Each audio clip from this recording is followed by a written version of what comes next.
Okay, it's live. Bismillah ar-Rahman ar-Rahim. Assalamu alaikum to everyone who's tuning in into today's Milestones Roundtable. My name is Isra Ibrahim. I'm an organizer student based in South Florida, and I'll be your moderator for today's discussion. So inshallah, we have a very critical topic that we all felt deserved just kind of critical engagement on a public platform.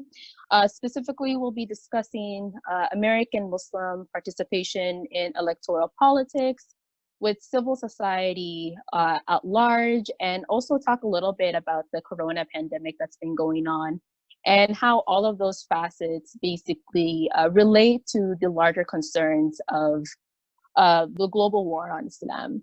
So to begin, I'm going to introduce our panel for today.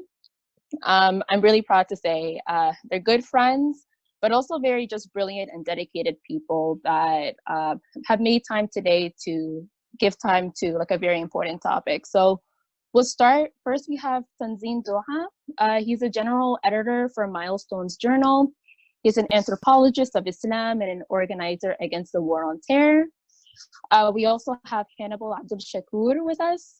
He's an organizer for Justice for Oscar Grant, a former member of Oakland Cop Watch, and a special contributor and researcher for Milestones. And last but not least, we have Abdel Malik Ali, who is the Amir of the Oakland Islamic Community Center. So, Assalamu alaikum, guys. Thank you guys so much for making time today to have this discussion. Wa alaikum salam. Alaikum salam. And for everybody tuning in, if you guys have questions throughout this live stream, please feel free to put your questions in the comment section below, and we'll be sure to answer them and discuss them. So to begin, our topic is pretty large, but I think it's just very, very critical to the historical moment of American Muslims and global Muslims at large. So I want to start with an opening point, but more followed by a specific question that can help us get us started. From my assessment and the conversations I've been having with a lot of different American Muslims, you see that there is a very large segment of the American Muslim population who is very, very enthusiastic about Bernie Sanders, right? Obviously, it's the 2020 presidential race for this year. It's an important election year for a lot of different reasons. But you see that a large segment of American Muslims are agree on this point, regardless of their occupation or their background. So you see grassroots organizers from American Muslim politicians who are just incredibly enthusiastic about Bernie Sanders and his policies. And I think this is a very interesting point to start on because one, it can kind of give us an opening on the conditions of the American Muslim population. And I just wanted to open up with a broad question to the three of you guys. How do you guys interpret the enthusiasm, the extreme intense enthusiasm for Bernie Sanders from the American Muslim population? What are your thoughts and what do you guys make of that?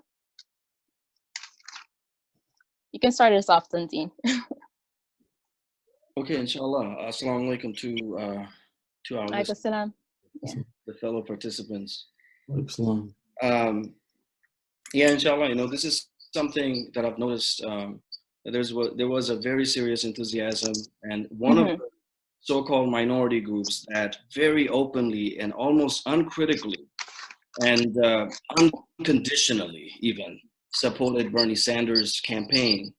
And it was very interesting to see that because for us, I consider myself a communicator as well to the Islamic Global South. A lot of movement people from various areas communicate with us, with Milestones. And so for me, it was a very important time to take notes on what the American Muslims are doing, how they're differentiating themselves actually from the Global South, and particularly the Muslim lands. When we talk about Global South today under the war on terror, we actually talk majority about the Muslim lands because there's a tremendous mobilization of warfare against our societies outside of America. So for me, it's a very important time to take notes and see what kind of decisions are these American Muslims going to take. And we saw this kind of uncritical support for Bernie Sanders' campaign. And this it's hard to say this, but it almost is like assisting the global superpower to make a decision on who's going to be the chief drone operator. You know, that's if that's the politics of American Muslims, then they're collectively making a decision to be, for lack of a better term, like a foundational or fundamental enemy to the Islamic world, not just Islamic citizens who are suffering, to the Islamic world, the vision of Islam. And some of the things from my basic research that I saw, like, okay, why do these American Muslims talk about Bernie so positively? So I looked into his war record. His war record is completely consistent with American empire. So if you look at from the 90s, like in 98, I'm going to just read some facts here, because these are important facts that our listeners should remember. In 98, he voted for the Iraq Liberation Act, you know, that allowed for intervention.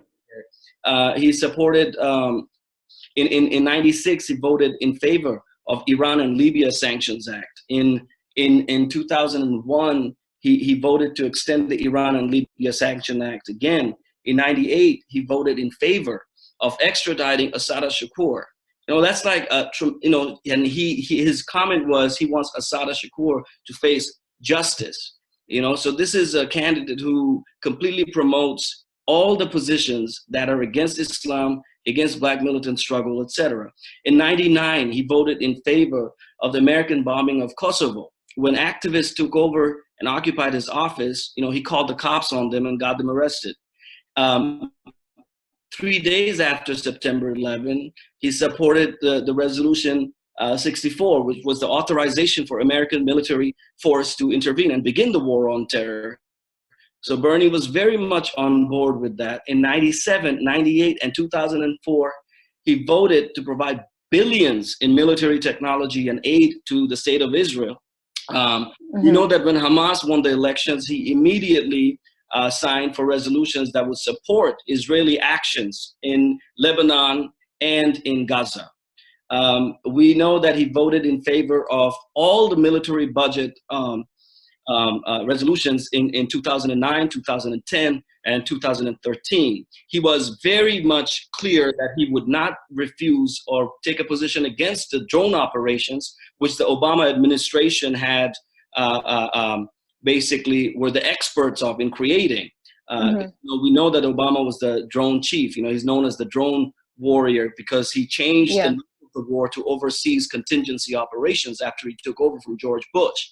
So Bernie, except there's one time when he gave some kind of talk or some kind of signature where he was against the war, it was completely just trying to create a moral discourse about American democracy. It had nothing to do with anything that works for Muslims, particularly in the global South. And all of these things, these resolutions also mean internally inside America, those Muslims who have honor, who have dignity, who actually talk about Palestinians, who actually talk about Syrians, who actually talk about people standing up in Lebanon, that all of those people are going to be harassed, are going to be surveilled. There was millions spent on intelligence surveillance operations, millions spent on Black sites where Muslims would be tortured.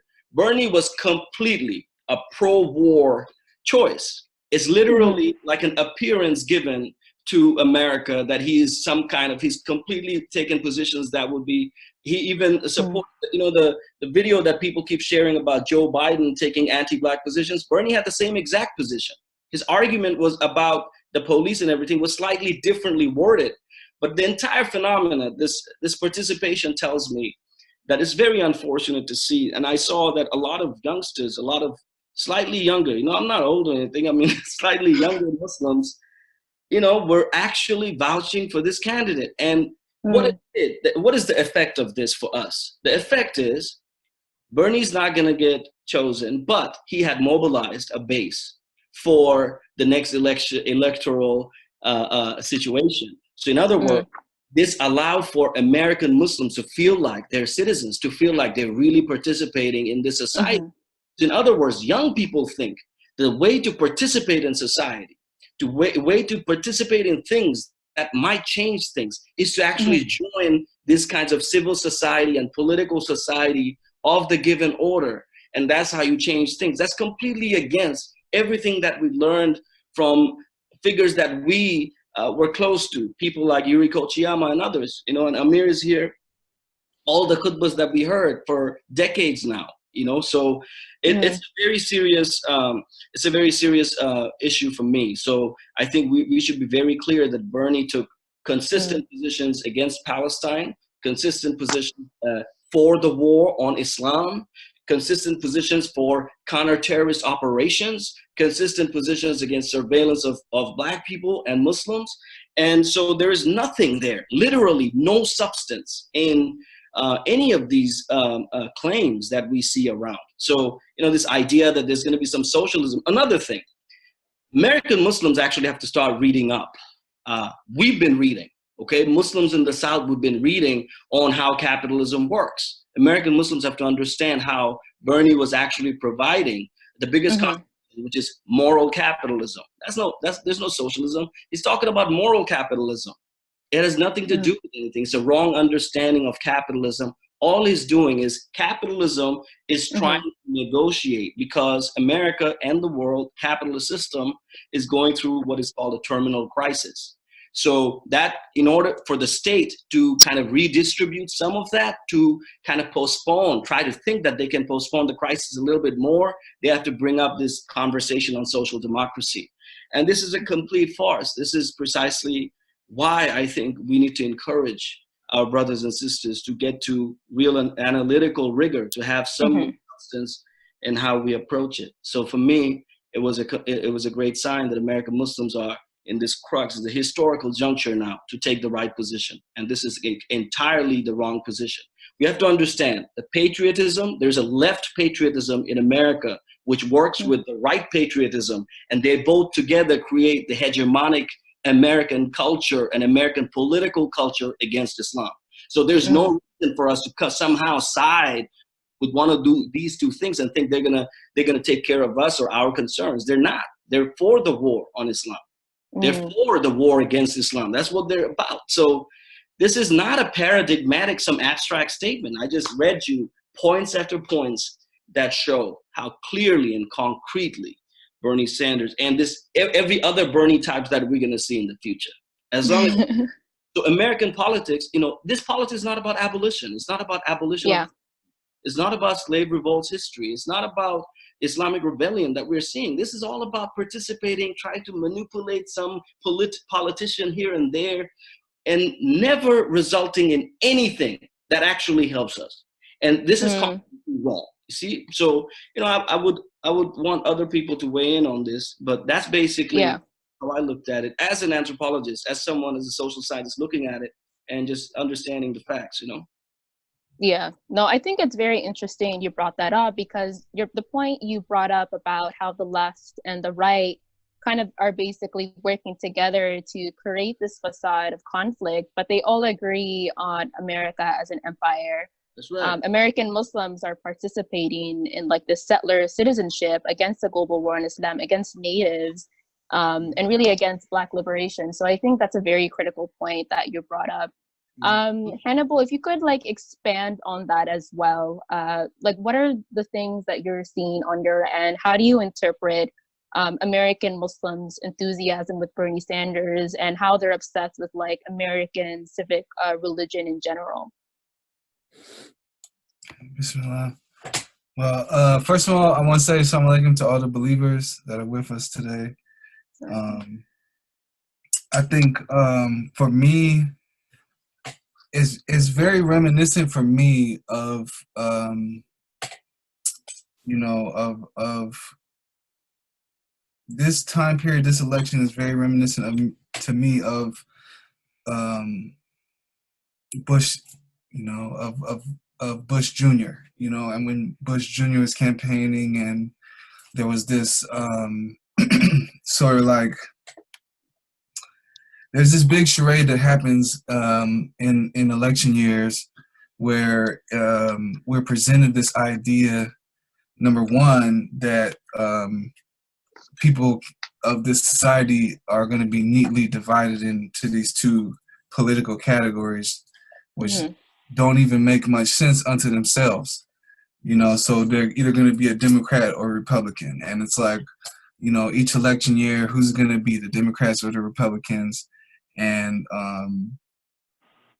in general, the Democratic Party goes to what they consider minorities, who actually represent the majority of the world, but you know, who they consider to be minorities and their junior partners and sidekicks, people of color and what have you, and those demographics that are considered as, you know, disadvantaged or what have you, and they elicit support as if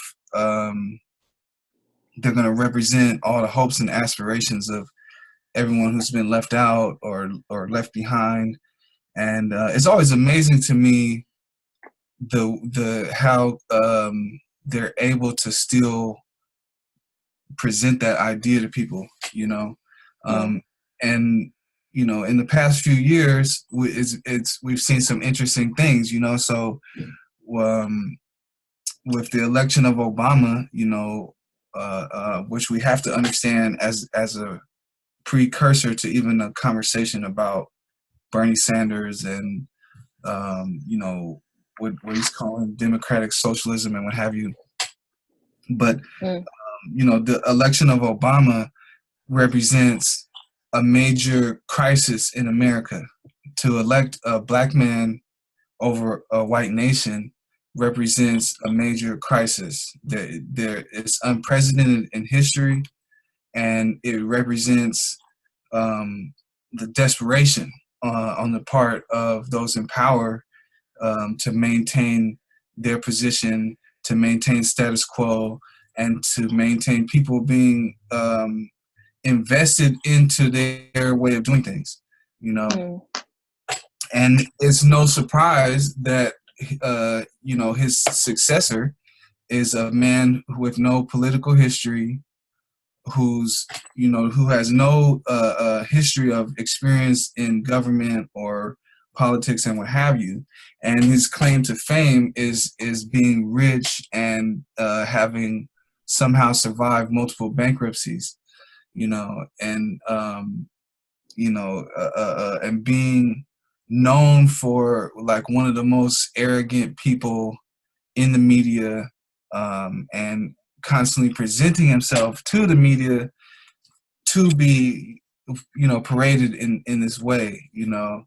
It's no surprise that after electing a black man over America as the president, that they followed up with one of the most reactionary, ignorant white men that they could find to put in that seat, you know. And that's not, to me, I don't see that as, you know, like two separate things, but one feeds into the next, you know what I mean? Like one is you know, one sets the tone for the next. So it's like they really feed into each other, because Obama was elected in a time of a very serious economic crisis, which they called a recession, which has yet to actually come to a stop. And now we're looking at even worse economic trends.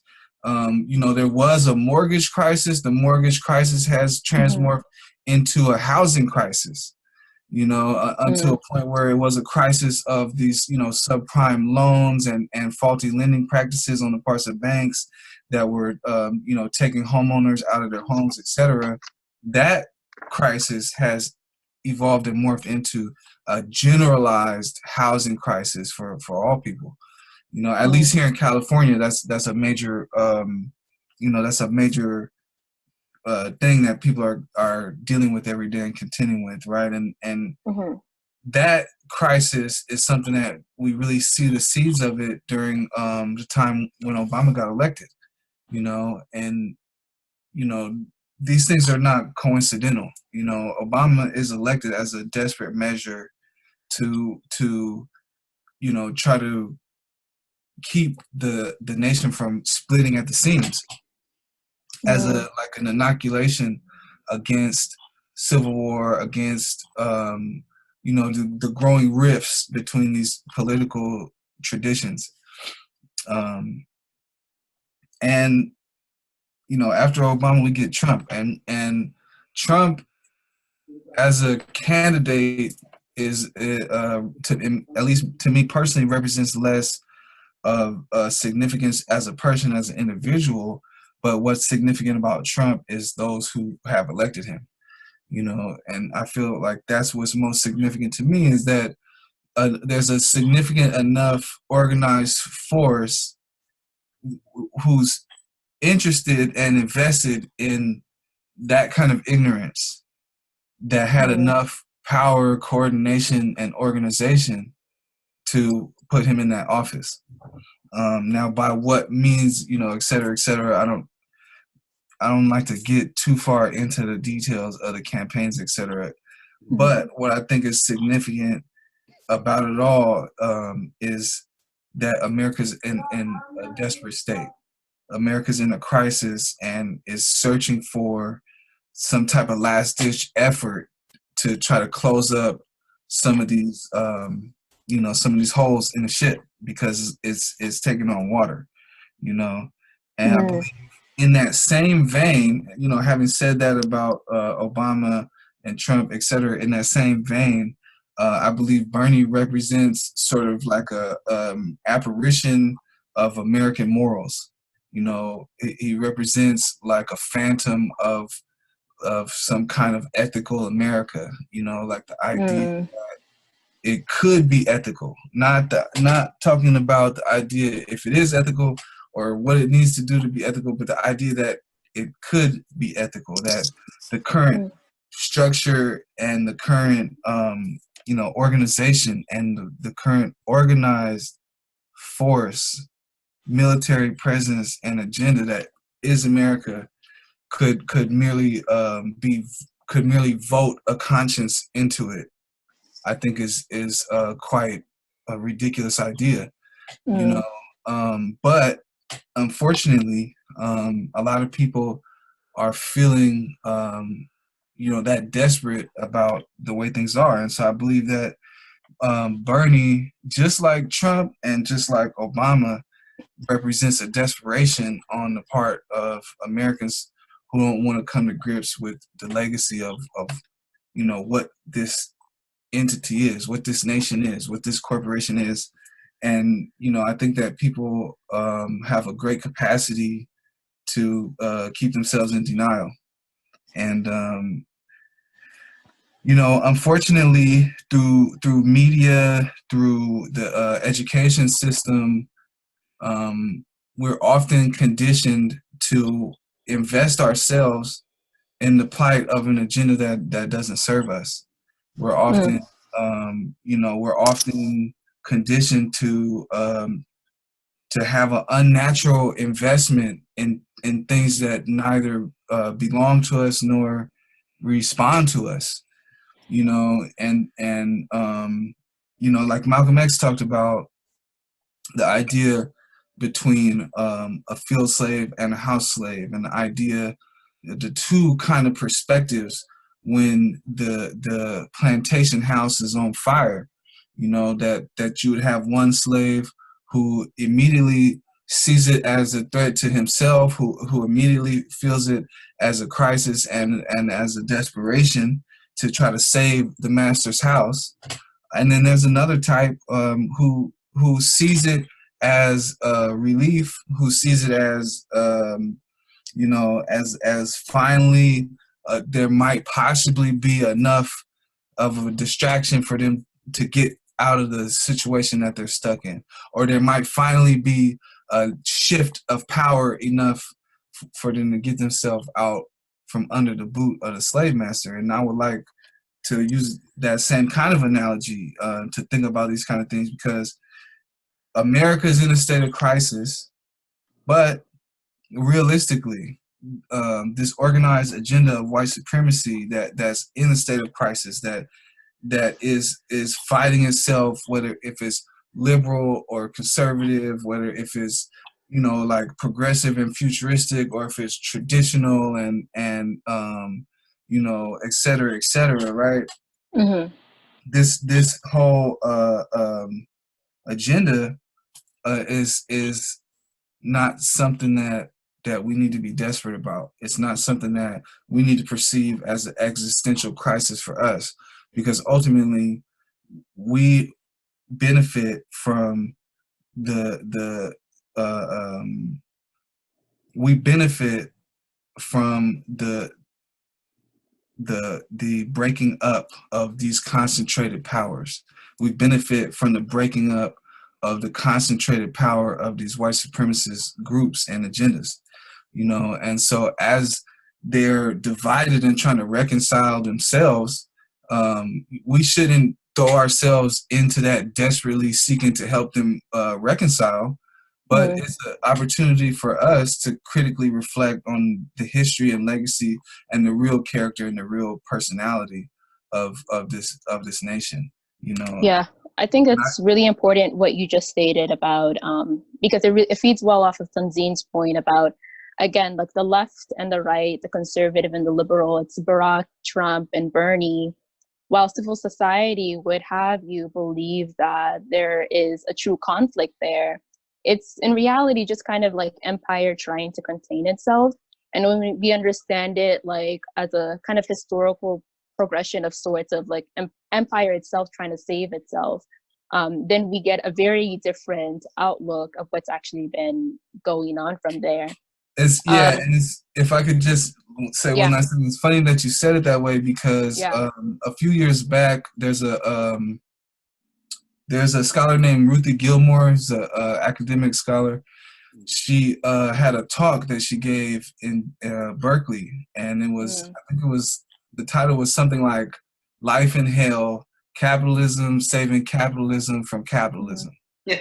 And I feel like in her talk and the kind of ideas that she was dealing with in the talk, and just how you said that, I feel like is very succinct. It's like that really captures what I feel we're looking at, you know. So.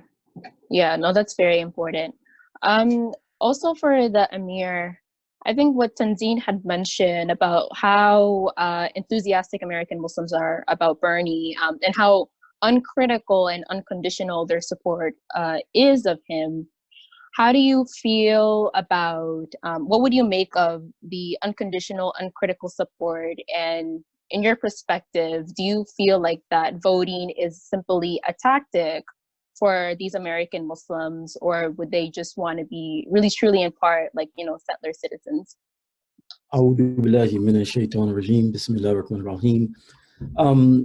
Allah subhanahu wa ta'ala in the Quran gives what I think is the best example breakdown of the nature of empire. When he speaks through the mouth of Bilqis and the Queen of Sheba, when she was saying that kings, when they enter a land, they spread fasad, they spread corruption. And the people of Izzah, the people of honor, they go after them to break them down and to conquer them. I think being in America means being in a giant illusion. And one of the biggest illusions is that America is not an empire. So if people understood that America's an empire, that's it, America's an empire, then they'll be able to see things very clearly. And they won't fall prey to the illusions. The excellent points that you all have been bringing up about the fact that they all support empire. The bottom line is they all support empire. And if they support empire, that means they support white supremacy, because white supremacy is the number one justification for empire. So it's delusional. It's delusional. It's naive at best, illusional at worst. If Bernie Sanders is talking about the changes that he's talking about, one, it's illusional to think that those type of changes are going to come through the Democratic Party. The Democratic Party are owned by the same people who own the Republican Party, right? And so that type of change cannot come through the Democratic Party. Part of the illusion is that the Democratic Party, as some of you alluded to, is independent. They're independent. They're on their own, right? No, they're owned by the same people, the same rich, corrupt, who Allah calls the mutrafin, the corrupt rich. They're owned by the same corrupt rich that own, that control the Republican Party. And so I think we have to be really, really careful in terms of putting our whole heart into the situation and not fall prey to the illusion that this thing is up for grabs.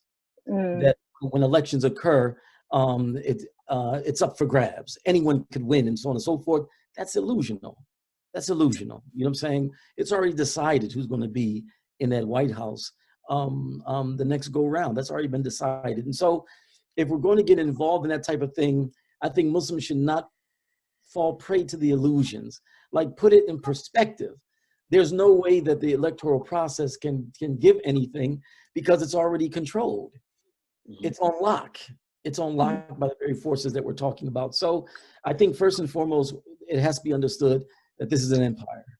And I'm heartened to see you, this generation, your generation, see things as they really is, because that's one of the reasons why your perception is your perceptions are so sharp. No, thank you so much for that. And this is a general question to the three of you guys. So a lot of American Muslims who are very invested in America as some sort of democratic project, they would say to you, you're not being practical. You're being an isolationist. You just don't want to be involved in the political processes of the country we're in.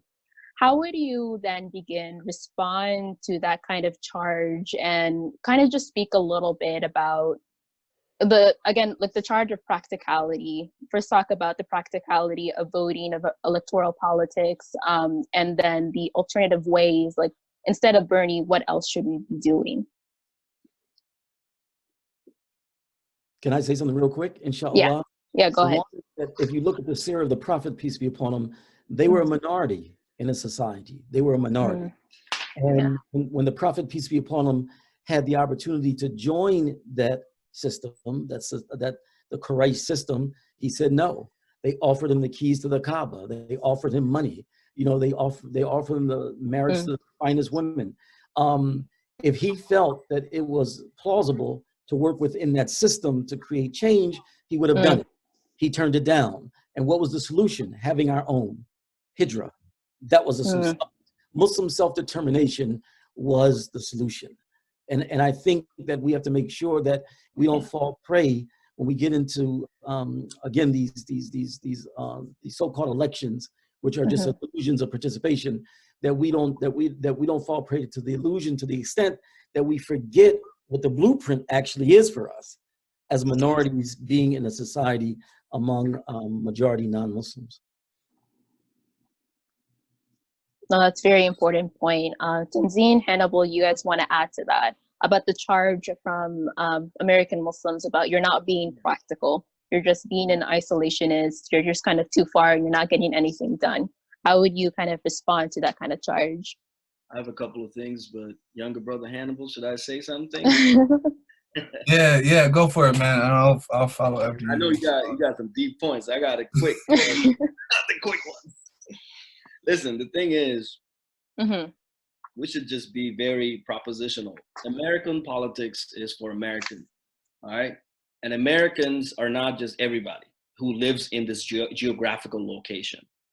When we say Americans, we mean an ideology, a perspective, a worldview, ability to settle, ability to assimilate, all of those things. And an orientation that is foundationally against the most important tenets of Islam, not just as a moral practice, because American Muslims, you know, when I talk to them and I see them, they pray, they fast, they moral practices, which is very good. But check this out, comprehensive Islam, comprehensive, includes a vision for a society, includes an understanding of civilizational heritage that we have. If we have honor, we have to understand the beauty of Islam as a radical proposition against this kind of cruel, brutal regime that's based on chattel slavery and the largest genocide in human history, which is what happened to the Native Americans. Native Americans can't even talk about themselves anymore without talking about ghosts of their elders. So if Muslims, okay, have a sense of history, a sense of actual fairness from within the Islamic discourse itself, they would be sensitive about these things, and they would understand that America is about reproducing America. It's not about changing America itself. So that's number one. Number two, practical. You know what's really practical is to actually find out how Bernie's policies is going to enhance counterterrorism. That's what's practical. What's practical is to study the different ways that Bernie's going to actually promote gentrification. What's practical is the ways that he's going to justify a certain kind of democracy that they would want to export to Afghanistan, even though 80% of Afghanistan now is under the control of whom they think they were fighting against. They lost that war. So check this out. What's practical for us is to communicate to our fighters and our thinkers the truth about what America is doing in terms of policies, in terms of what they want to do in our masajid, what they want to do in our communities, how they're creating psychologically weak members of our society. We got brothers and sisters who are being weak because they're under attack and we don't have a true analysis. What's practical is to understand that counterterrorism has a thing called, there's a philosopher who talked about this notion called dispositif, which is beyond the state. Counterterrorism is a program that other states can inherit. In Bangladesh, in my country, which is actually secular Muslims running the country, they employ counterterrorism that they've inherited from war on terror upon the ulama, upon the young brothers and sisters who are disappearing. And we can't even count where they are. I got people I prayed with, I don't know where they're at. You see? So counterterrorism as a discourse is worldwide. America promotes it through its democratic so-called democracy and is inherited in other societies that are Muslim. This is what's practical, our ummah. That's our practical concern. The citizens of America, whiteness, white people, other minorities who want to join whiteness, be junior settlers, of course, election is practical for them. Muslims have to figure out, do they want to be them or do they want to work for the ummah?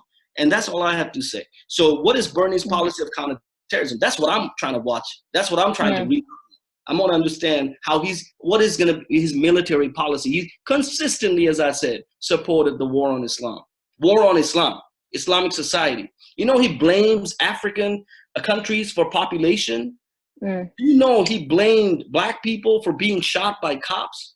He told in the interview, hey, be very nice so you don't get shot. So he thinks that young black brothers get shot because they're not nice to cops. This is Bernie's analysis, and this is whom these so-called educated people, these American Muslims, most of them go to college. What education did they get? What is their analysis? Do they understand what slavery and the post-slavery situation, which is neo-slavery, actually operates, how it works in this country? Do they understand that that's a huge population of us are from that population? And globally, the black sites, the prison sites that America helps through private contractors to torture our women and our children and our brothers who are fighting. What is going on? Like I'm really concerned about practical. Is that practical? As Amir says, that's the biggest illusion. Unless, and the worst thing would be, like I was saying, are they being the class enemy to Islam? That's the biggest question for me. Are they being actually deciding? Listen, the Quran, warns us. You're gonna get replaced. You're gonna get replaced if you play like that and work with the oppressors. You're gonna get replaced. Other new good people are gonna show up. Inshallah, if that's what the decision is, inshallah. And we don't want to be part of that. I don't want to be part of that. I want to create contracts with the natives who want to fight back. That's what I want. And that's my, I've been in contact with people like that. That's what I want to contract about. I want to go to the neighborhoods right now who are going to be attacked by this microbiological warfare, who's going to get affected negatively. I want to go there and try to see what can be done. Because I got children, you see, that are at a higher risk of police violence. This is real for us. That's practical for me, is to teach my children self-defense, and not just self-defense with just having the ability, but actually self-defense of the mind. That this is a psychic, imbalance, disequilibrium that Muslims are going through in order to even consider this kind of position, even consider this kind of lack of humanity and honor for themselves. Sorry, I was probably talking too much, but. No, of course. No, you brought up a really good point. Because also in a prior interview with a very famous Muslim comedian, I think the comedian had suggested you're very strong, you're very pro-peace, you want to demilitarize American society or whatever. And he's like, no, demilitarize is a very strong word. So like even things like that are available to the public, you still see this just like very intense, like uncritical and conditional support for him and his policies. So Hannibal, if you could also, go ahead. Just want to say, I think any Muslim who faced American violence, whether they're inside this country or outside, any kind of violence, okay? They will laugh at the idea that America would ever do any kind of demilitarization. This is laughable, man. America is not going to demilitarize itself. They want to oppress, okay? You got to militarize us. We got to be militarized in the sense that we got to protect ourselves, okay? That's what we're talking about. All that other stuff, impractical. It's harmful for our children and for our land everywhere, you know? Yeah, no, for sure.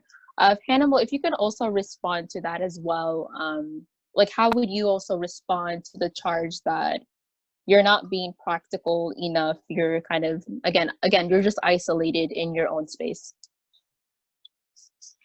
Well, yeah, I think, you know, first and foremost, voting is not practical. I mean, it's not practical. It's not. It's not a practical process of, you know, directly affecting something. When I think about being practical, I think about, you know, like direct results, direct influence, etc. And voting is a very, very indirect process. I mean, it's a process by which, you know, masses are like corralled into a series of choices, and then they choose which choices to get rid of, and then they're narrowed down to a smaller amount of choices. And, you know, and after a while, something is decided that no one is happy about, you know. And so even if you just take it on face value, it's very impractical, even if you don't compare it to anything else. But if someone is really like, you know, earnestly asking me that question, I would have to question them about, you know, the direction of their efforts. You know, okay, we can be practical in a lot of ways, and we can practically implement a lot of things, which could be good or bad. So, is it practically of benefit? Is it practically consistent with our values? You know, is it practically you know, beneficial and easy to measure the benefits of it? Or is it a series of assumptions that we're supposed to make because someone's forcing the word practical down our throat? You know, and I think it's really the latter. You know, a lot of times people are you know, cornered by people who are overzealous about America. And one thing you have to understand about America is that for you know, patriotic Americans, it is their primary religion. Election is the Eid. Whether they're Christian or Muslim or Hindu or Buddhist or whatever, what have you, they can practice those things and as Americans still reconcile in their minds to be religious about America. And why am I saying that? I say that not based on my own speculation, but I say that based on people who self-identify as being part of American civil religion. And they actually have studies about it, and they've had a lot of scholars speak about how there is there are common rituals, there are common idols, there are common you know, practices and values and beliefs associated with that, you know. And so, you know, fundamentally, we need to understand that before we decide to invest our time and energy into it. We need to understand that this is a religion for some people, and therefore voting becomes like a mandatory article of faith. You know, like you're not a responsible citizen if you haven't voted, if you haven't participated in the electoral process. Then you're basically irresponsible. You're not carrying your weight, and what have you. And that's really a religious that's really like a religious formation, you know, to make this certain ritual obligatory, regardless of the outcome, regardless of the candidates involved, etc. Regardless if you feel good about one candidate or the other, if you feel like they're a good thing or not, you need to vote for one or the other. Against Trump, or you're against socialism or whatever, what have you, but as an American, you need to pick one or the other. And we find that same type of religious doctrine is actually being spouted by Muslims, you know? And I feel like there's something wrong where we've gotten far up a road without looking at where we're going, you know what I mean? And it's like people are spouting these things which, you know, can practically be considered as part of a religion, especially considering that patriotic Americans are saying this is their religion, you know, and this is a key component of their religion is the voting process and the obligation for everyone to participate. Then when we see other religions using their religious spaces to promote that same kind of conception, then we're looking at, you know, people are giving dawah to Americanism. You know what I mean? And there's something for Muslims that precedes and supersedes that. You know, there's something for Muslims that ultimately is already decided for us that we don't have to stress ourselves out about, you know, which is we have examples and we have dedicated scholars who've dedicated themselves to clarifying and making that knowledge available to the people on what Allah has prescribed for us as a recipe for success. Allah didn't say you guys need to go figure it out amongst yourselves. That's not what was prescribed for us. We were prescribed a recipe that's failure proof. We need to understand that. You know, as Muslims, you know, if you're nominally Muslim and it's just a cultural practice for you, then I'm not talking to you. But if it's really what you believe and you really believe in the Shahada and that's really what's in your heart, then we know that we were given an infallible recipe for success. So we don't need to talk amongst ourselves to figure out, you know, we need to figure out the best way to stick to the script that we were given. And so if there's anything to talk amongst ourselves to figure out, if there's anything to vote about, it's like what's most accurately sticking to the script. Right. And so I would say ultimately as a Muslim, like, you know, practically you need to understand your religion practically, you know what I mean? And then you need to understand the other religions that are being promoted to you, that are being promoted to your children. Just because you haven't always thought of this thing as a religion, if it walks like a duck and quacks like a duck and is doing all the things that ducks do, you know what I mean? It's like, if you know, if the Church of Satan was recruiting your child to be an active participant, that would raise red flags, right?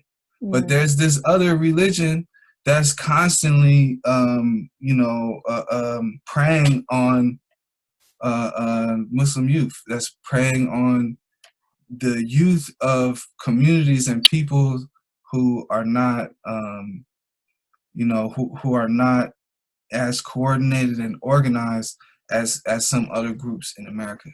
And specifically for the Muslim youth in America, they represent a significant threat to America. I mean, let's understand this practically. America is really based on the radical sovereignty of the individual. That's the chief core value of America. Before you decide what's right and wrong, you must agree on the rights and the sovereignty of an individual, right? And that already, as a value, that already is contradictory to Islamic values. You know what I mean? So it already starts to set the stage for compromising our values, for us compromising our values, right? Because everything emanating out of that is reinforcing that, and it's you know, it's pluralizing it into all aspects of life, right? And ultimately, you know, this idea of the vote, that everything can be voted on, right? I can see if we're talking about what color, like, we want to paint the community center, or, you know what I mean, what we want to plant in the garden, then yeah, that makes sense, right? You know what I mean?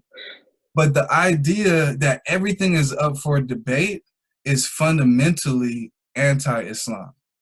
You know what I mean? And so Muslims really need to understand that. They need to understand Islam as a social, political, economic agenda, as a mission and a force of change in society to correct and rein in corruption on the part of powerful individuals. Muslims have to understand that.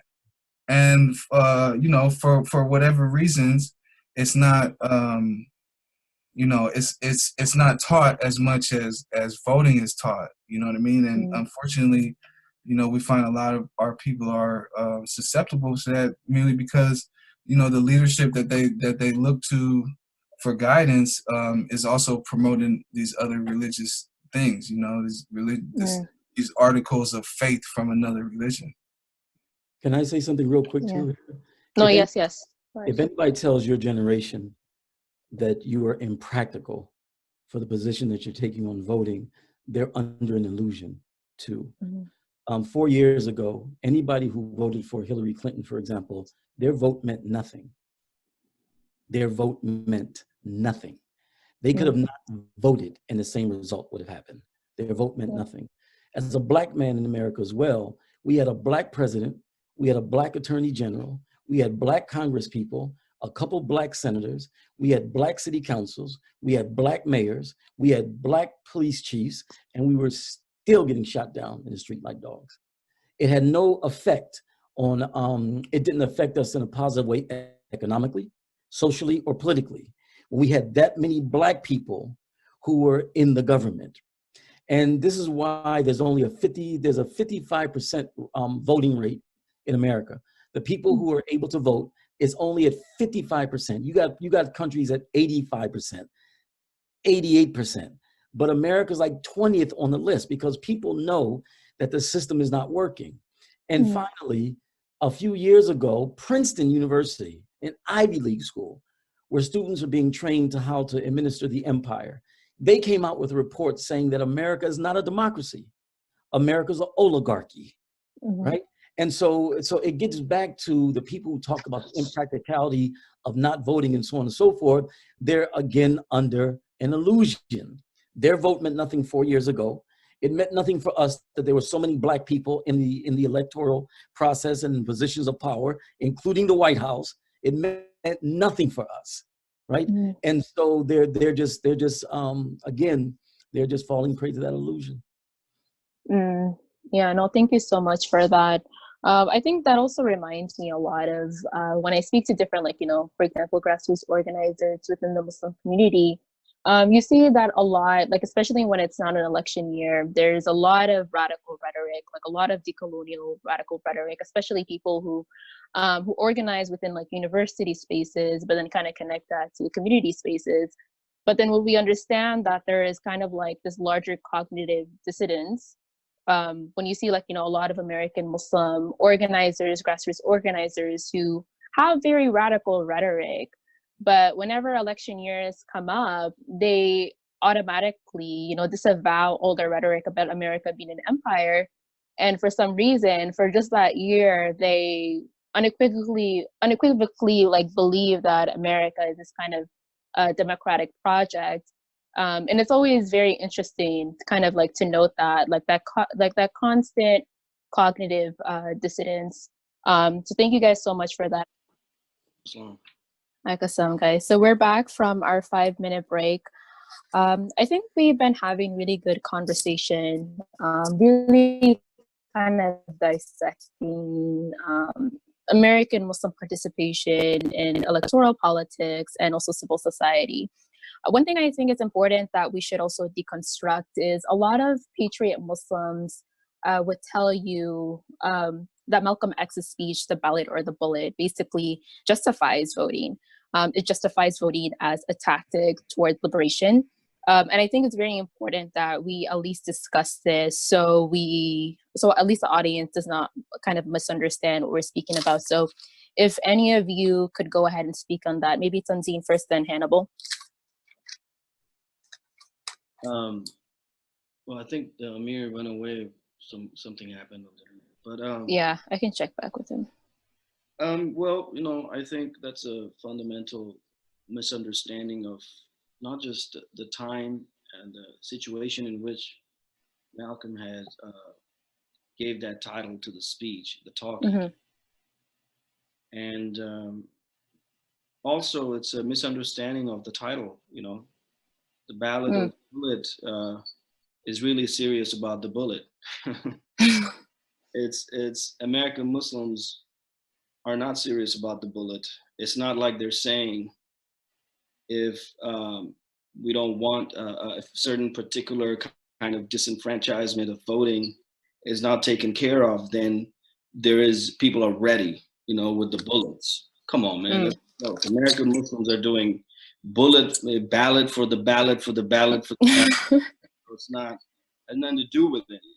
So the people who are doing the bullet thing, which is precisely shows American Muslims and their distance from their own history and their own community and their own militancy, is that the bullet is actually the Islamic South. They're the ones who are making America stutter. They're the ones who fought. It's Palestinians who are fighting Israelis. That's the bullet. So if we want to understand Islam, we want to understand Malcolm's legacy, the ballad of the bullet, then we got to actually be serious about the bullet as an actual practical thing that's there, you know? The bullet was no excuse to participate in electoral politics. It was actually a real conditional statement, right? So, yeah, I mean, we've been, ever since we've been doing these roundtables, we've been noticing that folks who, in the American Muslim, you know, shuyukh who want to talk about Malcolm and say this or that about Malcolm, going to Bernie's rallies, but then they talk about Malcolm on the side and write essays about him. We have already covered that. I don't want to mention these rooms anymore because it's unnecessary mention. But it's just a pattern. It's just a pattern that's there. And the real people will have to understand that. And you'll have to also, you know, the problem is not the imams and the shuyukh who say that. The problem is those who support and create the base for these kinds of analysis. If I could jump in. The constituent creates those imams. So who are these people who support him when he goes to his trips? Who are the people who hang out with him? Who are the people who promote him? Who are the people who are engaging with that discourse or trying to think that there's a way to negotiate, you know, these kinds of imams and trying to bring them back to kind of militancy or something? It's a complete joke. And that's what we have to critique. That's what we have to understand. Excuse me, real quick, Brother Hannibal. I lost connection for a minute. What's the topic right now?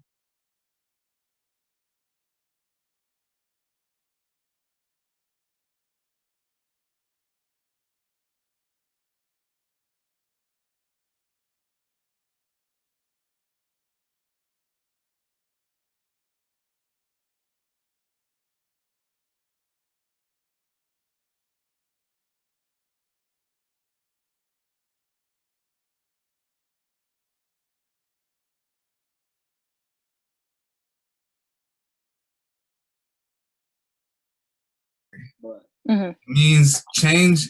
It means we're organized to change, and we're going to change things by any means necessary, by whatever means we have to.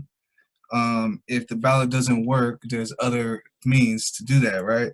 But you know, one thing that's interesting to me, and I want to say it was the same speech, but it could have been another speech. Anyway, Malcolm also said, I'm not a Democrat, I'm not a Republican, I'm not even American, and I got sense enough to know it. So I would say that first and foremost, those people are either intentionally trying to dishonor a martyr by confusing people about what he said, and by misconstruing his words, or they don't have sense enough to know how to read his words.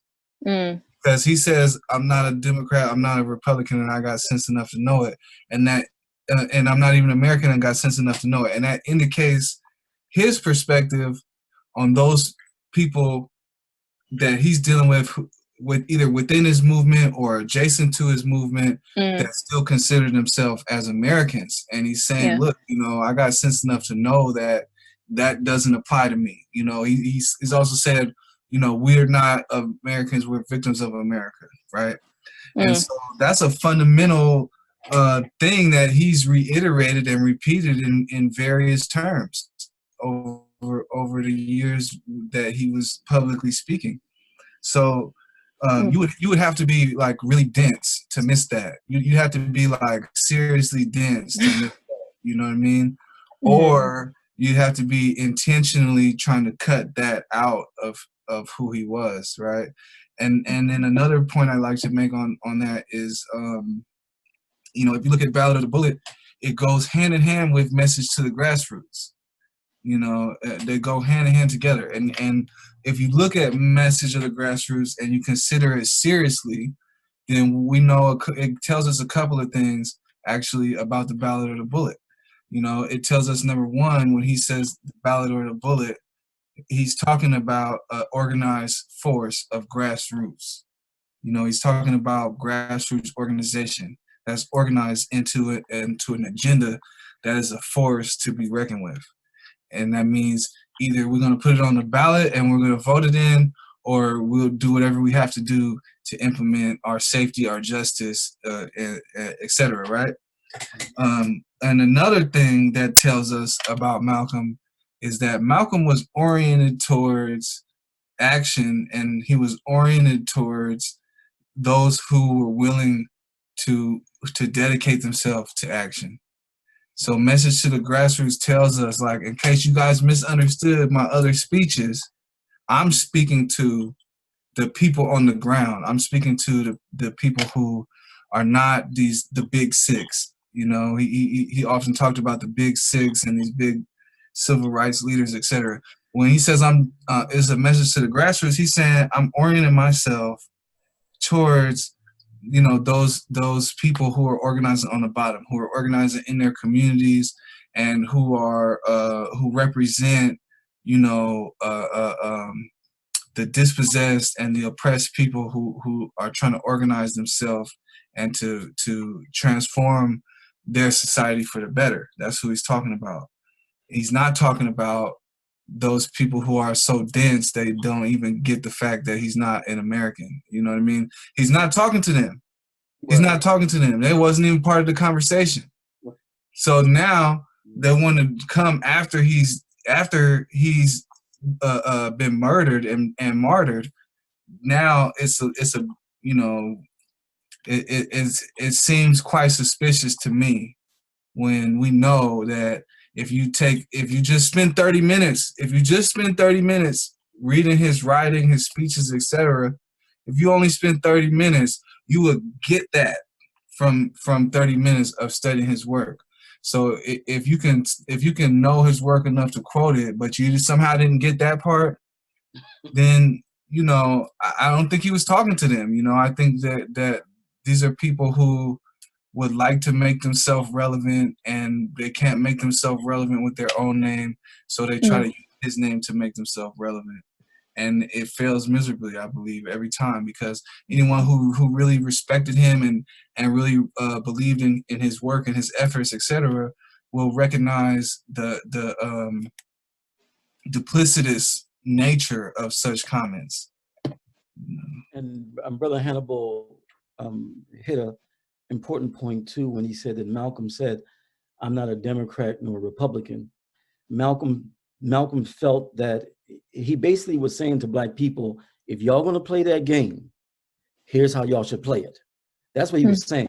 And when he was saying, here's how y'all should play it, he said, y'all should be independents, right? He said you should register as independents. Like, don't register as Democrat, don't register as Republicans. Don't play that game. You know what I'm saying? Be independent. So Malcolm was giving Black folks a means of how to, if they're going to engage in electoral process, he was teaching Black folks how to do it in a way where they would be from a position of independence, not a position of being like, just used all the time. Biden, last week, 2 weeks ago, Biden's campaign was resurrected by Black people in South Carolina. And he turned around and said, his priority is going to be LBGT. He said when he's president, his priority is going to be LBGT. Now, did LBGT revive his campaign? No, it was Black folks who revived his campaign.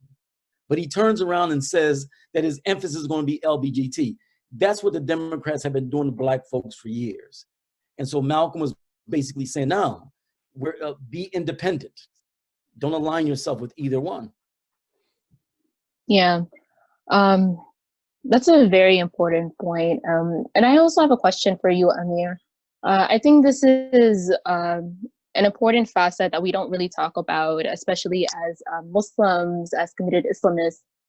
What are some resources or things that we can return to in the Quran, in the Hadith, that could help us Muslims during to respond to the moral crisis that is part of the bigger crisis against the war of Islam? I think for a lot of us, we're kind of in this historical moment where we either feel just very, very exhausted or tired. And I think the moral and spiritual question is a very important one. So from your perspective, what are some things that Muslims can return to help heal that, the moral crisis that we've kind of been dealing with for a while now? That first and foremost, that we're in a period of Islamic revival. That it's no coincidence that while we're living in the age of radical evil, that there's an Islamic revival taking place, right? And I think we talked about last time that how this ummah is mostly made up of youth. 65 to 70% of this ummah is 35 years old and under. 65 to 70% of this ummah. So we're in an Islamic revival. And so in being in Islamic revival, we have to go back to one of the statements that Umar made, radiallahu anhu, when he said Islam is a mission. One of the problems that we're not practicing Islam as a mission. And I don't care how much academic knowledge a person could have of Islam, if they're not practicing it as a mission, they're not going to understand Islam. The Sahaba only knew Islam as a mission. So in that regard, the first part is taskil bin nafs, that we have to engage in the spiritual process that fight against our lower self, our evil self. The second aspect is amr wa nahi, that we have to command the right and forbid the wrong. You know what I'm saying? And do dawah. The third aspect is building Islamic institutions. No matter where we're at, we have to build Islamic institutions. Iqamatul Deen. We have to establish Islamic institutions. As one of my brothers said, social, political, and economic institutions. Like it's revival time. So for those who are saying that they're tired and so on and so forth, no, they got to get back to Quran, the Sunnah, and the Sirah, and the history. The war on Islam is a response to something. The Islamophobia is a response to something. It's responding to the Islamic revival. And so in spite of all the hundreds of billions of dollars that's been spent on trying to denigrate Islam since 9/11, what is Islam doing still growing? How are they closing down 500 churches in England, in London, and opening up 423 masajid? What is Islam doing still growing? Because we are in a period of Islamic revival. And that's no coincidence. Age of radical evil and a time of Islamic revival. So no, it's revival time. We should all be excited, you know what I'm saying, instead of feeling grief and fear and so on and so forth. Well, thank you so much for that. I think that's just very, very important. I feel like a lot of us who fall into kind of this political cynicism, I think it's very important that if we have the iman and the faith in the Quran and Allah as his worshippers, as his slaves, we should kind of have that mentality as well. So thank you so much for that. I wanted to ask a specific question. Maybe Tanzeen, you could respond to this. As you know, we're kind of in a moment where there's a corona pandemic going on. And Tanzeen, if you could just respond to that about how this pandemic relates to, I guess, the global war against Islam, that would be very helpful. Well, I think Hannah will probably have a lot to say about that because I've been in contact with him. But I'll say a few Okay. things quickly. And one of the things that I've been trying to do is look at Islamic history and literature and history about plagues in the Muslim history. So early Islam, and how the Hadith literature had a lot to do with responding to plagues at the time.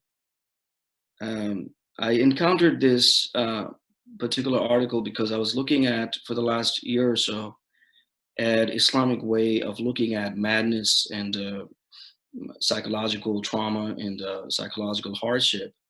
And there was this one writer who wrote about the category of the history of madness in Islamic history, and about the Majnun and other variations of that.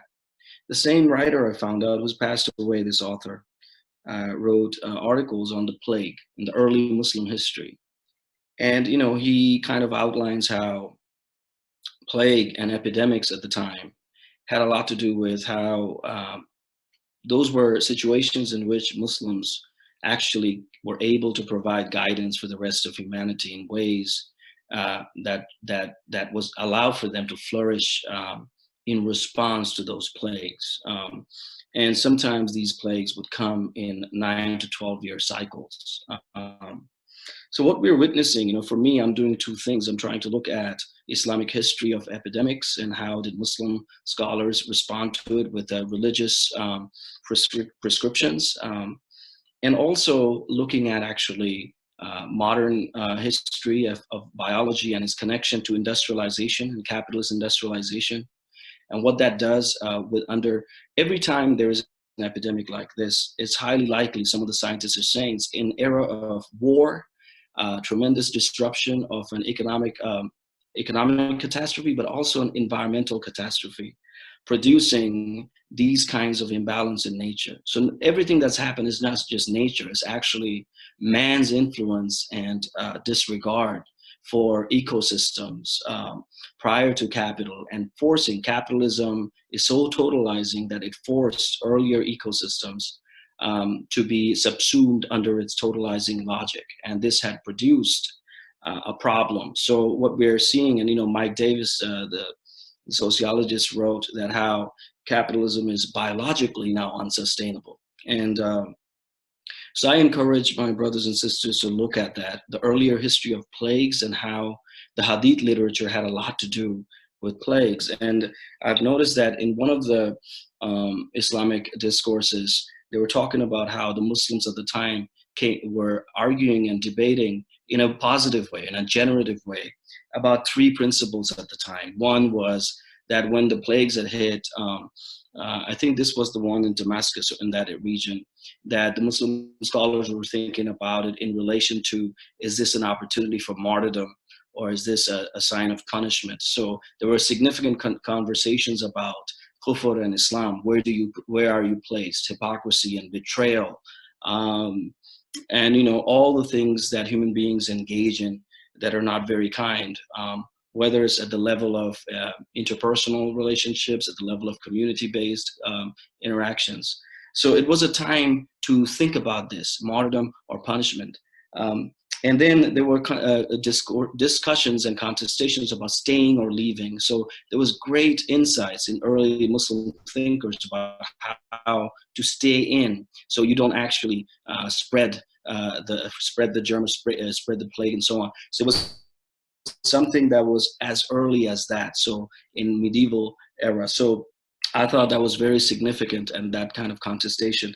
And the third thing was the qadr of Allah, like whether it's coming, of course it's directly coming from God, nothing comes without the permission of Allah subhanahu wa ta'ala, but also the understanding that the ulama had that there was a calamity that the human beings face, things that they weren't very good with, things that they haven't done correctly in the society, in the world. And so there were things that they were faced with, right? So I think we are seeing. And there's one thing I would like to just read. There was in that article, there was a small poetic sentence that one of the Islamic thinkers, scholars wrote when they were enduring and faced with this plague. They said, "We endure the plague as the Lord knows, and we were consoled in the hour of death." And I think we have to understand the significance of that, the wisdom behind that kind of observation. And we also have to be very clear how this microbiological warfare. Now we're also talking about Pentagon releasing statements that they were doing experiments very close to Wuhan, China, and that may have, and genetic editing was happening, and that may have had something to do with this virus that we're seeing. We're seeing the carelessness of man. As Hannibal has said, that man, when he thinks he's sovereign, when he thinks he has all the power, he thinks he has all the technology, and he does all these experiments in a careless way, these things can happen. And so it's really our job now as Muslims, even if we're flawed, that we understand the wisdom in our discourse, that we're humble, and inshallah, and then we have to take this opportunity as an opportunity for martyrdom, for dying with honor, if that be, or how do we look in understanding it as wisdom from God. And so as we're encountering this, many of our families are faced with things that are in more danger than Western. I mean, I'm coming from a country that's the most densely populated country in the world, and the virus is there. And you literally cannot walk in the street without encountering people. You know, the physical distance is so close, right? So, and that, how did that happen, right? It was not in a Bernie doesn't even understand capitalism, for example. He thinks we have a population problem. He's so, I mean, this is so stupid, you know, literally do not understand how capitalism works. The population was never the problem. It's the way the population gets organized under a capitalist superstructure. That's the problem. You know, our peoples are not the problem. The Muslims are not the problem. The people in this country are not the problem. So, you know, in terms of the people who are suffering, you know, it's not their fault. So you have to understand these things. We have to understand the relationship between geography, biology, Islamic wisdom, how the Zionists are going to actually, and the United States are going to use this microbiological warfare to their advantage. We have to be practical about that. And we have to have our own response, our own understanding, and caring for each other, inshallah. And that's really, I think, the imperative. Sorry if I was took too long. No, that was very good. And again, I also want to remind everyone who's tuning in, if you guys have questions, please post them in the comments so we can discuss them. Hannibal, you also wanted to respond to that as well. Yeah, I mean, yeah, I think there's a lot of ways that we could look at it. But one thing, I mean, I guess more so on my part, more so just observations about the time, you know, and I've seen a lot of people posting in social media about, like, you know, different things that they've noticed and witnessed since the coronavirus has been declared as a pandemic, and like some of the measures that we see governments going to, etc. There was a lot of things that people are saying they felt these things could have been done for other circumstances. You know, there were epidemics in the homeless camps in Oakland that they didn't call any emergency for, and there were certain diseases that were becoming resistant to treatment. And I recently saw someone posting about that in social media, and how, you know, there wasn't really a finger lifted by government to treat it and deal with it. And for the most part, it was just, you know, volunteers, grassroots people who do different type of need-based service for the camps, who were attempting to deal with it, you know, on, you know, no budget or whatever small budgets they had. A lot of the measures that have been enacted shows people things were possible that before they were told were not possible. Like another post I saw, and because I don't want to take credit for this, it's things I saw other people observing too, right? It's like someone posted, you know, how many of these jobs were we told could not be done from home? You know what I mean? How many of these jobs were denied to people with disabilities because they couldn't work in the office environment. You know, and then you see that pretty much all of these jobs could be done from home. But these forces that are driving society, the forces that drive a 3-hour rush hour with backed up traffic on the freeway, you know, it's merely at the whim of capitalists, because they're forcing people to work in San Francisco and Oakland and other concentrated areas where people are at least here in California, right? People are driving from Sacramento to work in San Francisco every day, which is, you know, 60, 70, 80 miles one way. So, you know, people are driving 120 plus miles a day to work in these concentrated centers of capitalism, which also represent the most risk for, you know, the spread of viruses and things like that, right? And then because this virus is, as we see, being primarily spread by wealthy tourists, it becomes a global epidemic that we see instant responses. We see quarantine. We see, you know, work across the board getting shut down, and, you know, people being allowed to work from home, and people told to social distance themselves, and all of these things that, you know, where they were not allowed to do before if it benefited them. But now, because it's a threat to the profits of capitalism, then it must be implemented, right? And then furthermore, if you look at the way that the coronavirus has affected the economy, it tells us a lot about capitalism as well. You know, it tells us a lot about the kinds of forces that are driving our everyday lives. You know, our everyday lives are being driven by force, you know, by these huge corporations, which ultimately it's just at their benefit for their profits. You know what I mean? And I'm not the first person to say something like this, but, you know, with the coronavirus, it allows people to see very clearly, you know what I mean, and how fragile a capitalist economy is, a economy that's driven by excesses and greed, and again, the radical sovereignty of the individual, and the unfettered power and resources of individuals. Of course, such an economy would be, you know, how do you want to say, would be very fragile, and will be very susceptible to influence by a virus, for example. You know what I mean? And we saw the stock market we saw the Dow Jones Industrial have the biggest point plummet in history.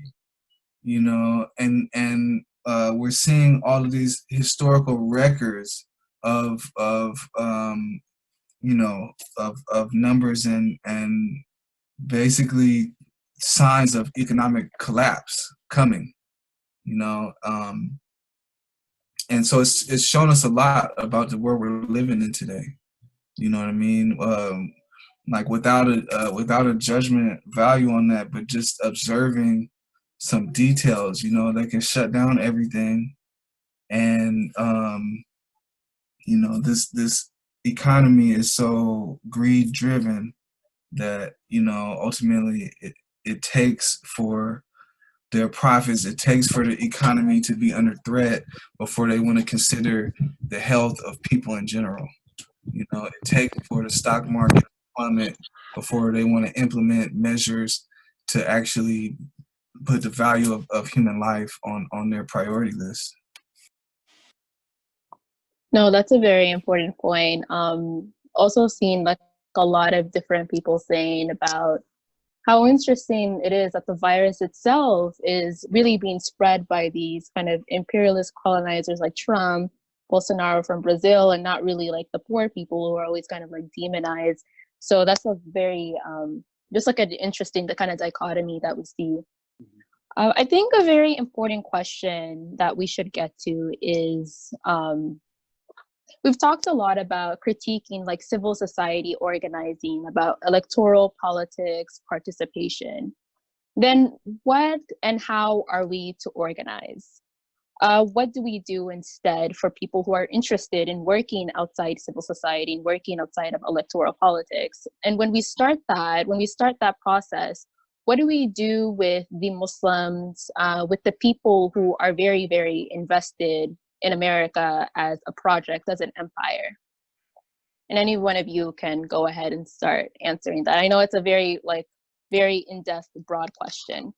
If I could just say like one little thing, Yeah. and it's kind of to circle back to the question about being practical, you know, there's things that people can work on that have an inherent benefit, regardless of your political leaning or how invested you are in a particular institution, you know. There's things that we can do in our communities that have an inherently good effect, you know. And so I believe that's the things that we should prioritize and focus first and foremost, you know. Like just in general, I feel there's a lot of possibility there under things that allow opportunity to strengthen communities, allow opportunity for communities to become more self-organized, you know. So I think things like that are really worthwhile. I would really love to hear the Amir. Me too. Assalamu alaikum. It's an important question. I think it starts first and foremost with the individual. In this age of radical evil, we're going up against corruption, so we have to make sure that we are undergoing a program of spiritual discipline that will help us to COINTELPRO-proof ourselves, right? Very, very critical, extremely critical. The Prophet, peace be upon him, called that the greatest jihad. And then there's the other issues. Brother Hannibal touched upon it. There's issues dealing with the prison industrial complex. There's issues dealing with the anti-war movement. There's issues dealing with gentrification. You know what I'm saying? There's issues dealing with police terrorism. And so someone could join a group dealing with one of those issues. Someone can join, it might be a masjid that deals with some of those issues, or individual organization. But just like the brother said, start at the local level. Start at the local level and find the issue that really speaks to you. Now, we need people working on everything, right? Everything, but find the issue that speaks to you. What do you feel strongly about? Is it the ethnic cleansing, so-called gentrification? Is it the police terrorism? Is it the anti-war movement? You know what I'm saying? So find the place where you feel like strongly at. Now, as far as Muslims, one of the things we have to be very careful of, it's very difficult. You know, Allah subhanahu wa ta'ala says we need Allah, we need each other. So sometimes when we get with other non-Muslims and dealing with these issues, we got to be really, really careful.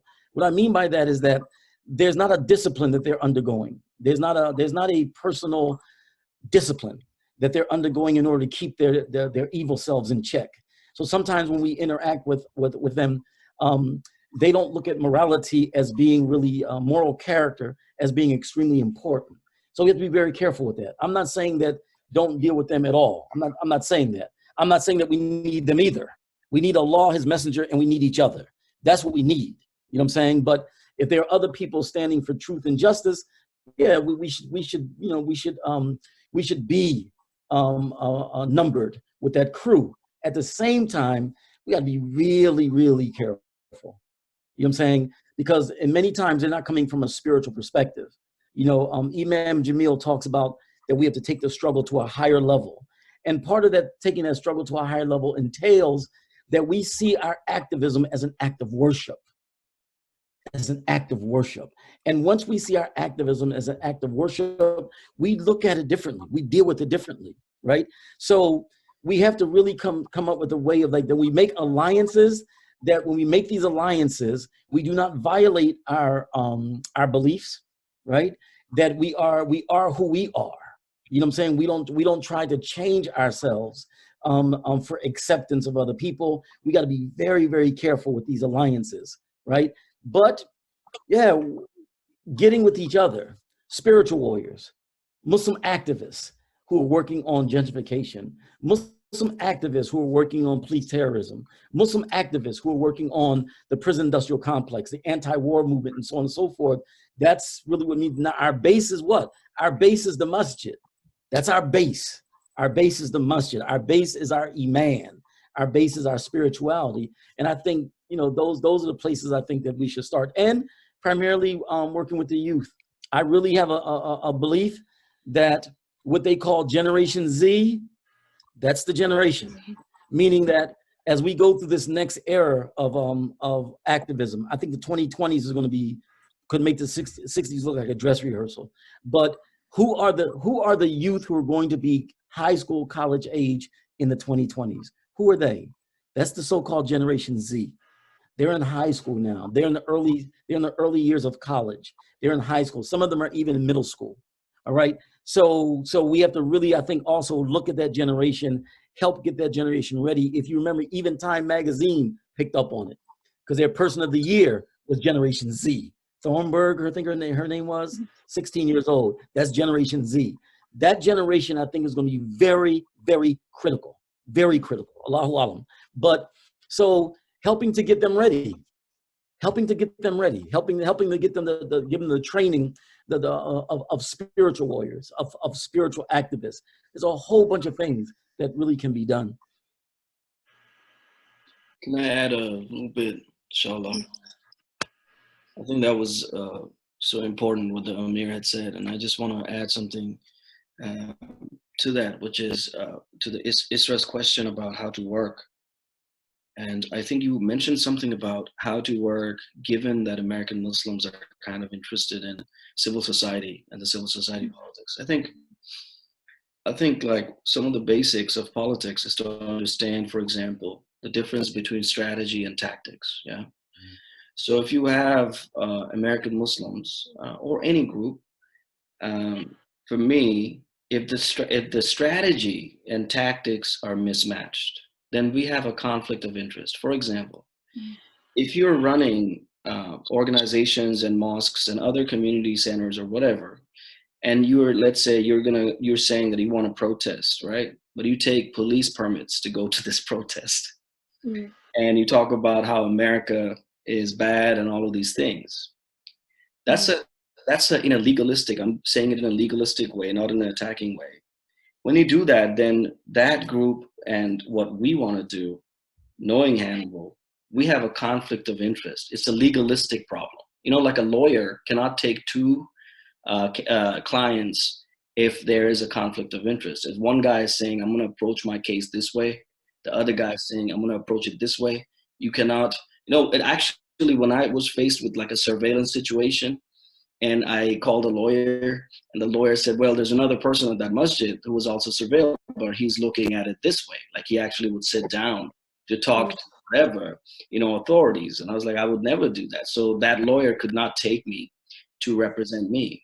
And I think it's very similar. It's like we cannot work with anyone who's flexible with certain institutions in the name of practicality. That is not our position. And in fact, that is precisely the kind of political subjectivity that I've been engaged in trying to create, even create myself to be humble and understand how to be programmatic in that sense, that we don't want anyone to ever, that they have to participate. If civil society participation is the goal, or if that's kind of an excuse, then that actually is a conflict of interest in a legalistic sense for us. It's nothing personal. That's their position. That's what they want to do. It's literally a conflict of interest, a legalistic position. I don't want to work with them. So I would want to work with those who want to critique and question and take a position that's in the legacy of Malcolm, the legacy of Yuri Kochiyama, and the legacy of militancy outside of this country, and those who are actually communicating the real message of Islam to the non-believers and to believers as well. Dawah happens in both ways, to other Muslims and to non-Muslims, So that's my perspective on any kind of collaborative work. There's a limit. I can't be that flexible that I work with folks who take police permits to do things, or who want to do DNC activism or whatever. That's just not the kind of stuff I think we should focus on. I think we should be pretty clear about that as a principle. Well, thank you so much for that. I was also very interested in, I think you had mentioned before in a post about thinking of Muslims as like a separate people. So we have like our people, whether it's like, Black people or brown people and whatnot, but then Muslims themselves are a separate community and category, and how we kind of refer to each other as brothers and sisters kind of deserves its kind of like own concerns. If you could just clarify that idea a little bit, just so people understand exactly what our positionality is and how we are kind of just different than other groups. Yeah, I actually had watched a video presentation by Imam Siraj Wahaj, and Imam Siraj Wahaj was asked about the nation, and his response was, "That's my qaumi, my people, but that's not my akhi, not my brother yet." In order to be that, one would have to be in the deen, And I would personally, from my just practical experience, I've experienced a lot of working with Muslims, and even there, it can become kind of thin, like who actually is your brother, who actually is your sister, who's actually in the struggle. Struggle purifies us. So if you're gonna actually, and it applies to me, if you're gonna actually engage in the kinds of struggle that's going to purify ourselves and bring her closer and closer and improve our iman, then that's the kind of stuff we should do. And for me, as serious as I am about racism, as serious as I am about white supremacy and anti-blackness, I also know how a society that is 85% Muslim can oppress and conduct its own war on terror. A society that claims Egypt, the Egyptian authorities now said that Muslim Brotherhood is responsible for coronavirus. See what I'm saying? So listen, I come from a society of Muslims. I never felt like a minority among Muslims. So as a Muslim, I come from a society of Muslims. I came here when I was 20, and my country, I kept going back. I'm a researcher of the Islamic movement there. And it's the Muslims who are doing the conducting of the war on terror on other people who are actual strugglers. So for me, I have a very good filtering system as to who's actually struggling, what is actually Islamist, what is actually, that kind of work. And for me, non-Muslims too, there's different types of non-Muslims. Amir taught us from Surah 60, there's different inside Qutb's commentary about different categories of non-Muslims. There's the top 2 categories we could very clearly work with. Some of them might have better political principles than some of the American Muslims. And that's precisely why I try to be in locations where that's possible. With this Corona thing, I'm going to put myself out there, try to be as much as possible in the communities that actually need the support, because we know that capitalism has now a distribution problem. White folks don't have toilet paper and stuff like that. They're crying, they're whining because other white folks are taking away their toilet paper. You see what I mean? Like, there's no civilization here. So we're going to probably engage and try to make sure that the people who actually need it, who are really struggling. I mean, have you thought about the folks who are houseless? The kinds of nights they have to spend. I mean, this is a tremendous biological crisis we're faced with. It's a war. And I have to be very clear, Cameroonian writer Akili Mbembe talked about necropolitics, how there is a politics of death dealing. Zionists will use this against the people in Gaza. I won't be surprised if I see that the Palestinians are attacked with the virus in a way where they're able to quarantine these Israeli settlers and then wipe out. Like, think about how the Native Americans got the smallpox. This is the same thing. This is putting that towel on your face and creating a political machinery to attack the Islamic struggle, the Islamic workers, So I was reading up this Lebanese Islamic writer who talks about developing the Islamic psyche, the Islamic mind, and the Islamic personality. You have to have an Islamic personality. And that's very different from doing the basics of the religion that we do. American Muslims do the basics of religion. That is fine. That is great. Yeah, if I could jump in there, man. Yeah. One thing that a lot of people in America struggle with, and I'm gonna go back to this idea of American civil religion. You have, because you can have someone who is practicing two things, right? Or thinks that they're practicing one while they're practicing another. And you would have in America, because of the nature of America, because of the nature of American patriotism, the pressure to be a patriot, etc. You would have those people who, while they've converted from Christianity to Islam, they haven't left behind Americanism. Mm. You would have those people who, they go now to a masjid instead of a church, but at the core, their values might remain the same as an American citizen who went from one flavor of Americanism to another flavor of Americanism. Whereas you could have a red American shirt or a blue American shirt, and you went from red to blue, and that's a change, but at the core of it, the substance of it remains the same. And that's what some people refer to as syncretism, like religious syncretism, where some people may be familiar with in Haiti, Catholicism was forced on a lot of the people in the islands, right? And as a way of maintaining different practices that they had before being enslaved there, they would disguise a lot of their rituals into the Catholic rituals, right? And so you would have people who were doing Catholic rituals, but, at the core of it, they were trying to practice something other than Catholicism. And so I would suggest that you have people doing a very similar thing, but kind of like in reverse, whereas Catholicism was being forced on people. And so, they hid their practices inside of it. For those American Muslims who are still very much attached to this idea of their patriotism, right?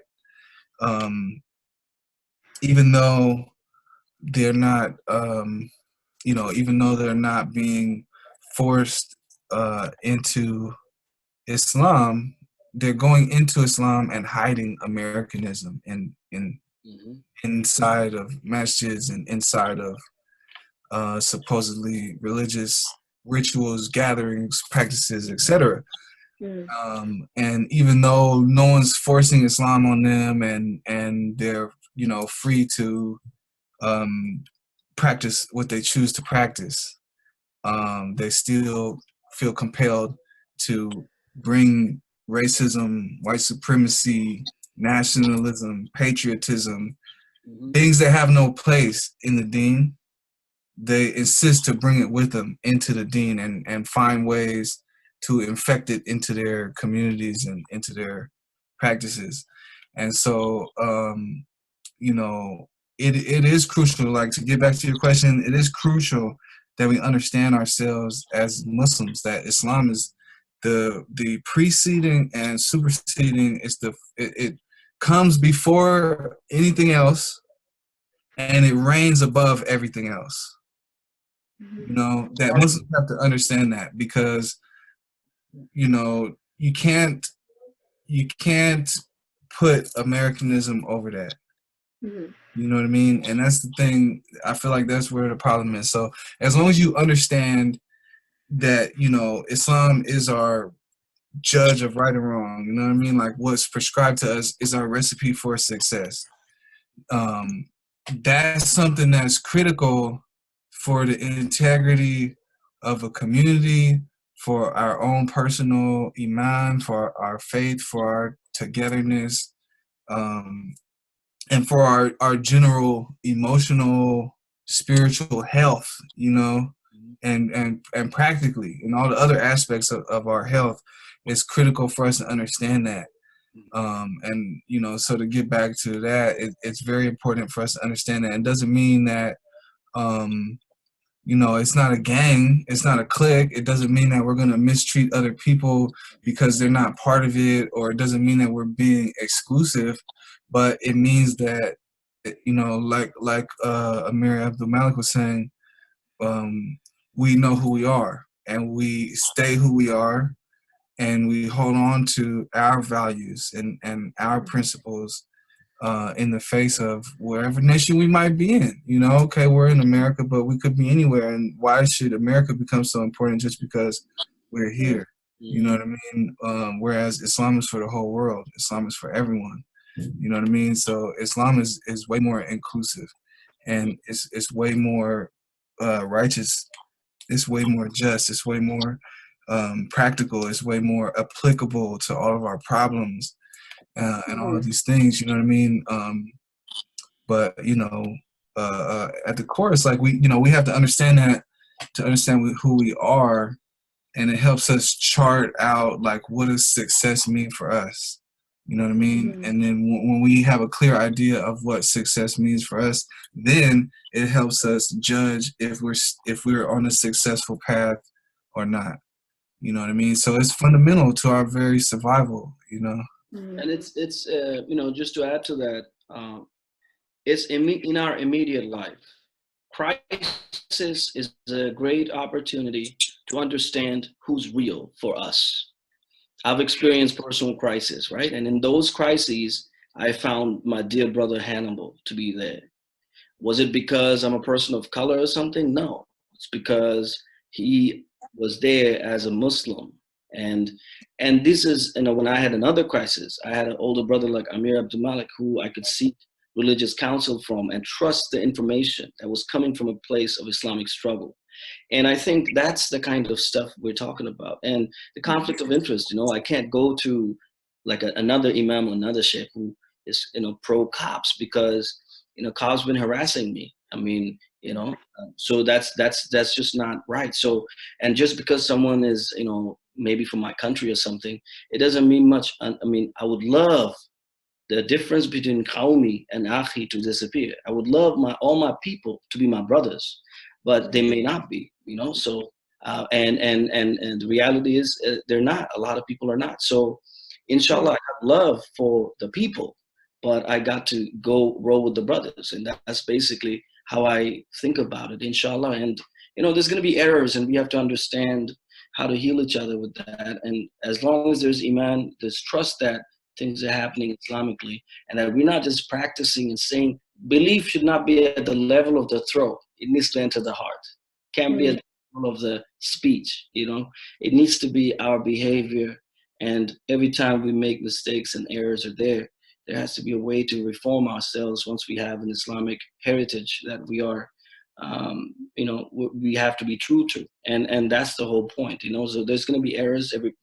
None of us are, you know, the prophecy ended, right? So we're human beings who make mistakes. But crisis is here. We're encountered with a crisis. This is an opportunity to purify ourselves, to apply ourselves, to increase our brotherhood, to give dawah to the actual people for the sake of Allah subhanahu wa ta'ala. You know, and that's the basic message of Islam. Islam is also kind of simple, you know what I mean? Like, it's kind of like the one who's in power is in charge. Allah is in charge, and once we have that, we're not going to panic in the same way that disbelievers are going to panic, you know.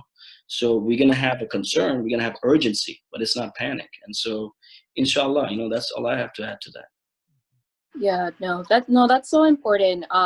What you brought up is, like, both of you guys, what you were guys speaking about is this over focus for American Muslims on the question of citizenship. That's the way that they're kind of tied to their society, and that's the way that they see themselves. They see themselves as part of America.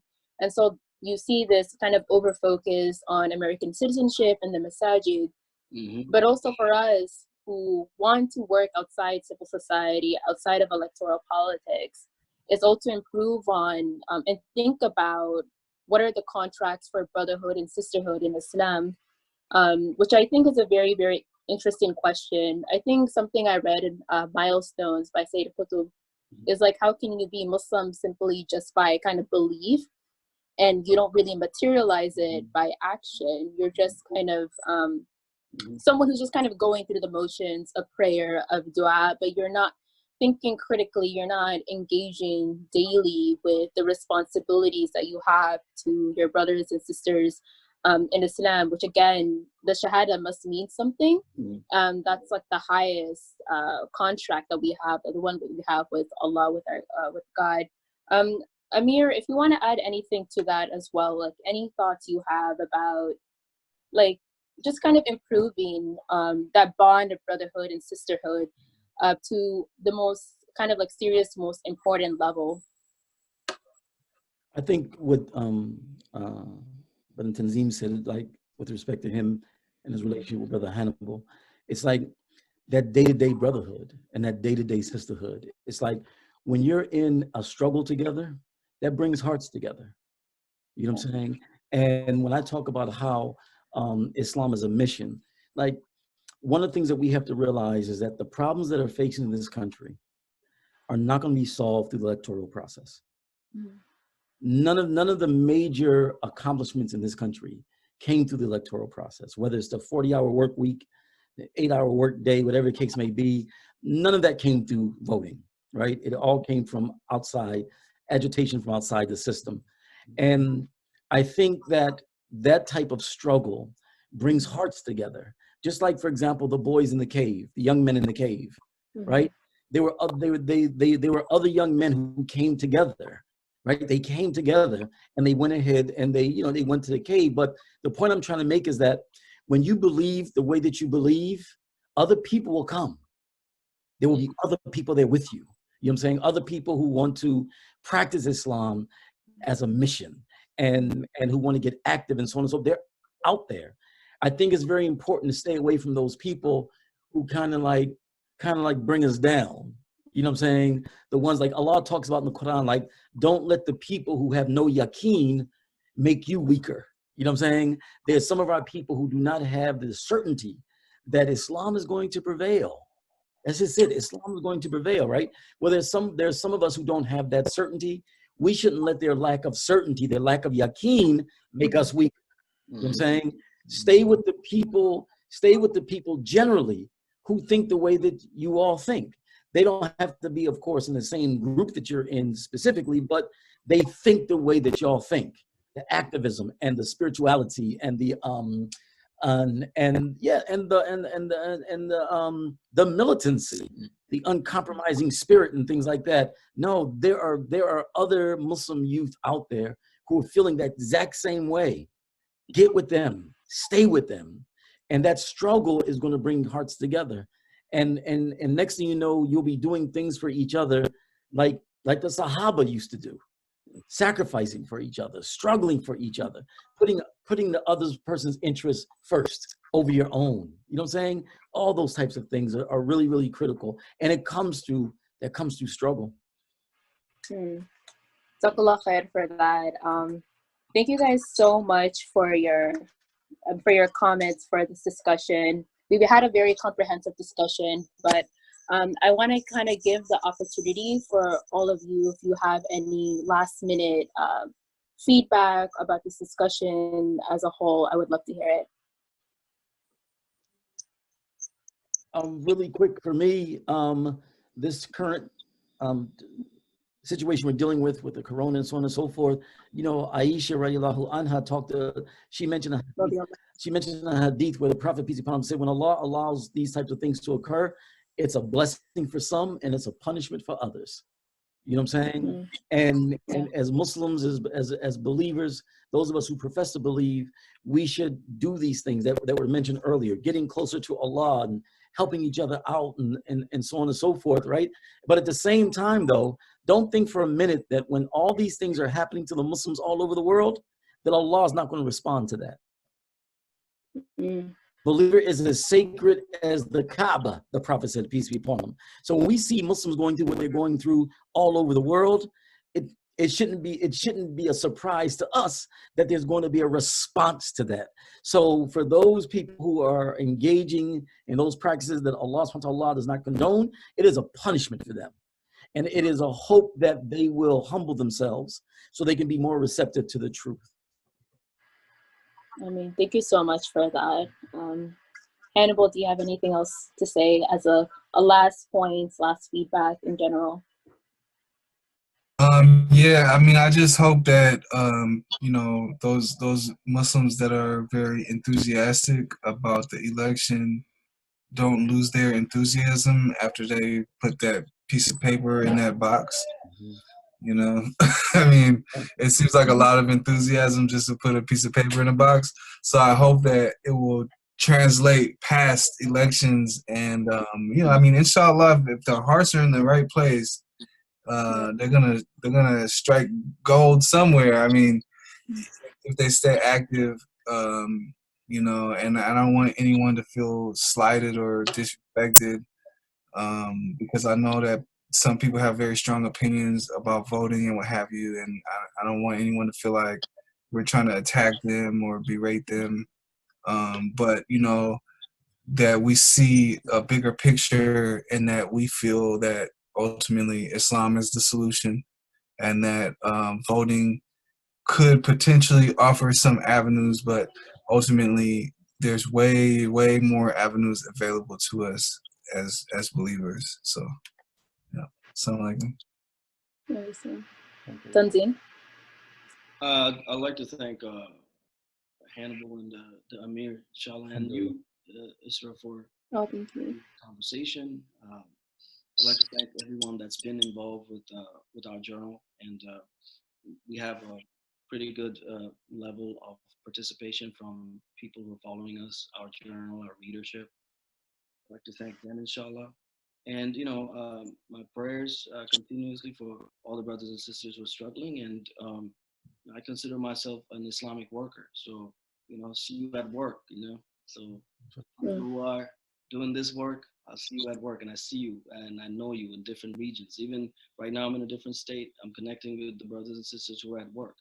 And just like you, I never met you, but I know you're putting the work in Florida, and similar other brothers and sisters who are going to be connected. And that's how I operate. And inshallah, I really hope that we're able to endure this pandemic, which is probably going to be an epidemic, and so on, and all the good wishes that Allah preserve us and all our family members and other believers and their family members and so on.